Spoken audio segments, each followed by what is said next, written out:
Hey Brickheads, Scott with 36 Bricks here, and today we're taking a look at my mock where I combine two daily bugle sets, set number 76178, each having 3,772 pieces, and I created this epic mock. It's 5 stories tall. It spans 2 full base plates, and it is an epic build. It goes all the way to the back. I've experimented and had some fun with it. Although it looks pretty similar, I have made some changes. Most notably the second floor as well as all the windows. So let's take a deep dive into all of the things that I created with this set. Let's check it out.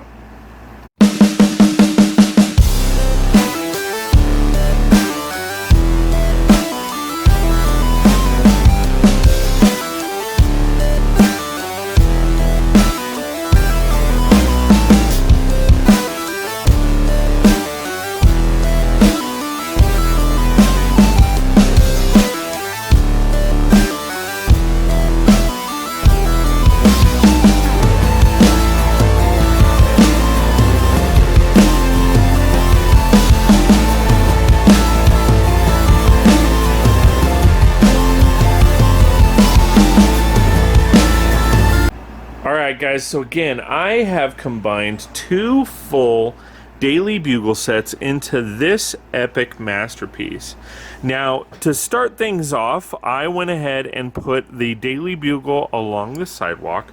I thought that would be an excellent touch to an epic street. I also went ahead and changed these windows out because the original windows that they used tend to buckle, so I would Hulk smash the shit out of this thing, and it was just nuts.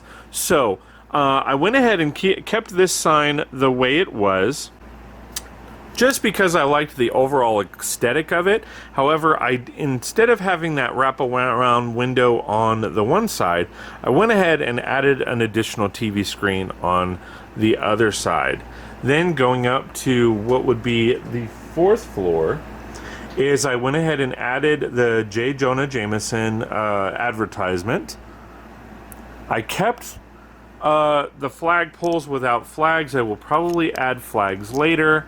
And then to round things off at the top, I went ahead and changed the tower to red instead of black, just to add the overall look. Plus I needed those pieces for something else. And then there you have it. Now going around to the back, I did go ahead and keep the overall look of the fire escape, and I showcased it all the way to the top of the roof, and then I expanded the deck going around the build as well as tiling it completely to add that extra little pizzazz to it. Again, most notably, the change on this monorail station. That's right, I added a monorail station to the build. I figure since it is the biggest building in my city, it should be a transportation hub. So I will showcase the interiors of that. I did go ahead and continue the look of the outside with the yellow trash can and the lights, and then this air conditioning unit, but I minimized it because quite frankly not a lot of people might see it. So going around to the front again, you can see this building in all its glory. Alright guys, so from here let's go ahead and take a look at the interior and all its glory. Alright guys, so taking a look at the interior of the build, I went ahead and pretty much just expanded it. Now, I did not have enough of the green to fill the entire floor, so what I did was I outlined it with 2 different greens and then created the white tile in the middle, and then for the support pillars I wrapped seating around the support pillars just to give it that added look. Now, of course, I haven't added a couple things. I'm waiting on parts, of course. But this is going to be a desk area, basically a reception area to buzz people in through the elevators to the top floor, depending on where they're going. But ultimately, I kept the overall look and feel of the build. Now, taking a look at this section over here, the newsstand originally was outside, but I went ahead and expanded it and included it on the inside. I just felt that that was, you know, a really good way to do things, especially with what I have going on with the second floor. So again, I still have a few things to do in this build. Again, adding minifigures, adding the desk on this side, as well as a few others, but all in all, that is the build for the first floor. Alright guys, now on to the second floor with obviously the biggest fluctuation of this build, which is the addition to the monorail. Special thanks to JK Brickworks for supplying the design and the instructions all online via YouTube and his website for this epic monorail. So I will say this is only half of the build right here, just to show the movement and what I have planned for it, but I will get to that in just a few minutes. So as you can see, I changed up the interior by adding this complete floor. I added the nougat on the front entrance. I added railing, which I might change later. I'm not sure if I 100% like the railing. And then I have the platform, the railing over here, as well as the seating on this side. Now, one of the other biggest changes, this is the control area for the monorail. You can take a look in here and see that there are controls and control panels. I still have to add the minifigures, but that is basically the control station for the platform and the monorail station itself.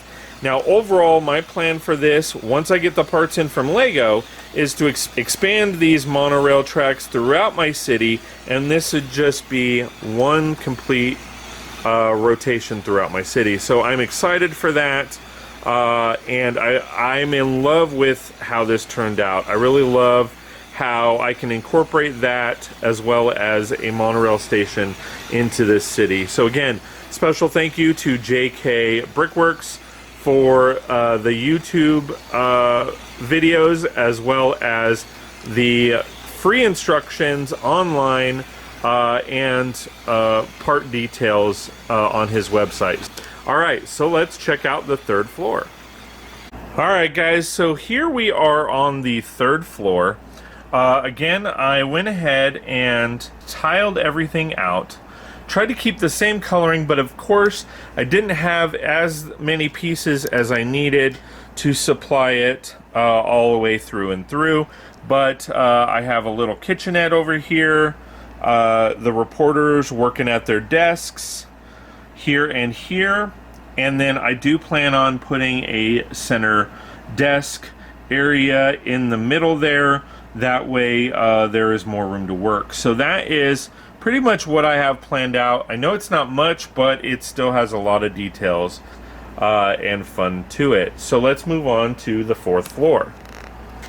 Alright guys, so here you have the fourth floor. Again, I tried to keep the overall look and feel of the build with the exterior. Still have to include the minifigures and such, but with the inside, I went ahead and just kind of expanded it.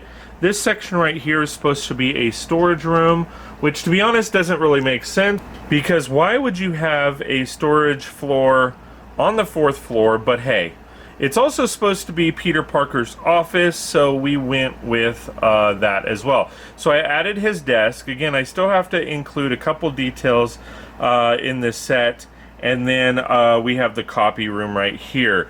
Now, logistically, this should be for VPs. Maybe it was at a certain point, and then those VPs got fired, but you know, you never know what happens in the Marvel world, right?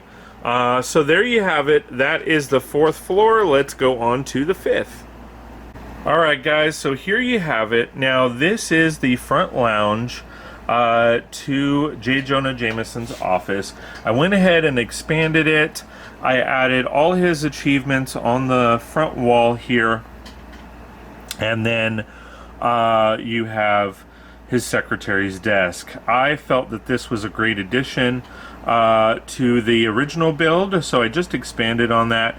Again, I have to include the minifigures, but that's with the entire build. So in here, again, it was kind of the same thing. I just pretty much expanded the build. So we have the TV down there, we have his trophies, all that kind of fun stuff. And then along the back wall, again, I put more of the articles that he was responsible for. So I felt that that was a great addition to the wall for more details. And I really love how it turned out. So in this, we will move on to the roof. And I love how the roof looks. So the Daily Bugle originally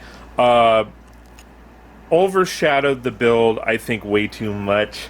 It actually went 6 studs over on each side, and I really didn't like that because it did interfere with other builds if you had other buildings next to it that were that tall. The Daily Bugle sign itself, I really love how they did the lettering, the signage. But again, with the original build, I didn't feel that it matched up, and this way it doesn't overhang really at all, and I really like how it looks and feels. Now, in addition to that, originally these were a different color. They were like a cobalt black or a shiny grayish black. I believe it's a new color for this year, and I really felt that it just didn't stand out enough. So I had these red ones from a different build, and I figured I could use those black ones for a different build, so I just went ahead and swapped those out. I love how the water tower looks. I actually am thinking about expanding that because I am combining 2 sets. I do have 2 more of these that I could just go ahead and add on, but maybe I'll add those on to another build. Now, with all that said, again, I purchased 2 sets and combined them. Now, I do have a lot of parts right here in this bin left over. Mind you, some of these parts I actually pulled out because of the modifications that I did, but I do have quite a few parts. And I am actually happy with that because I have a lot of these side pieces left over as well as the pieces to hold them on. And I am actually really excited about that because I can always take those and create another building later. I have enough pieces for it. So I'm really excited about that. All right, so let's go back and take a look at the building as a whole. All right, guys, so as a size comparison, I wanted to showcase this build alongside Ninjago City as well as Ninjago City Gardens. I mean, this thing really does just tower above both of the builds. Now I'm going to come to this side and you can kind of see where the antenna hits, and it's just about where the sign lines up, okay? Now coming over to this side, and that's Ninjago City Gardens, the most recent build. On this one, Ninjago City, it clearly towers, as this is the antenna, and it goes to about right here on the build. So this is a massive, massive build that spans 2 32 by 32 base plates, or 20 inches wide, and the height on this thing, just to the Daily Bugle, is a whopping 30 inches tall. And if you extend that with the towers, it ends up being 39 inches tall. That's right, this thing is by far the biggest build in my entire city. So what does that mean for my city?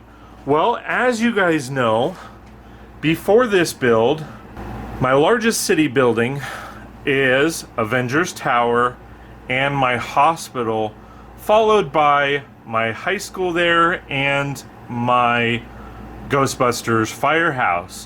What does that mean for the rest of my city? Well, looks like we might be going bigger and better. So I'm not going to go any bigger than this building right here. In fact, I want to keep this building as the biggest building in my city. So as it stands, I'm not going to go, for any other building, I'm not going to go more than 30 inches tall. Unless it's an official set. What does that mean for my current city? Well, I am planning on expanding this bad boy, the Avengers Tower.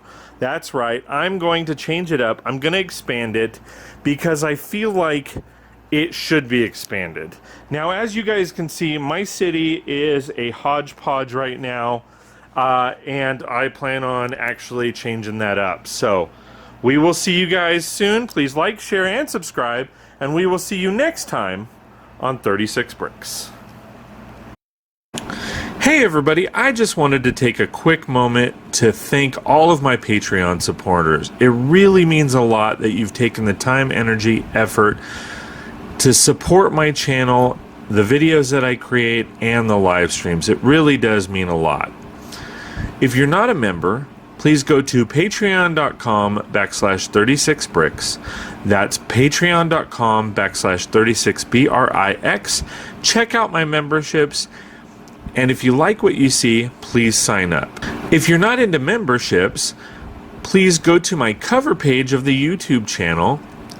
On the right-hand corner, you'll see the donate button. Go ahead and donate, and you can donate any amount that you want to support the channel. Also, during live streams, you can click the super chat and super stickers for all your donation needs. Thank you so much for all your love and support, and we will see you next time on 36 Bricks. Ooh, check out that video. Really, check it out. That one's good. But you know what? Check out this video. This one's really cool. Yeah, but you know what? This one's amazing. Oh my God, it's amazing. I just can't stop watching them. But you know what? I like them all, and I'm gonna subscribe. Can you do the same? Please like, share, and subscribe.